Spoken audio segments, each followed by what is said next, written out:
दादा 2 वडापाव द्या हो. 40 रुपये. 40. 40 रुपये. बरं मग एकच द्या.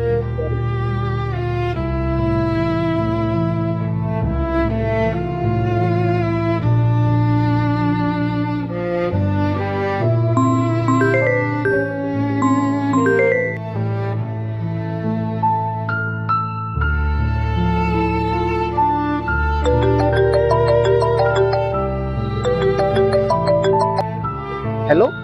हा सागर, फोन केला होतास का? नाही नाही पप्पा चुकून लागलेला. बर, कुठं आहेस आता मग? काय ना मित्रांसोबत जेवायला आलतो. बर बर, जेवून जा लवकर रूमवर. हा हा चालेल.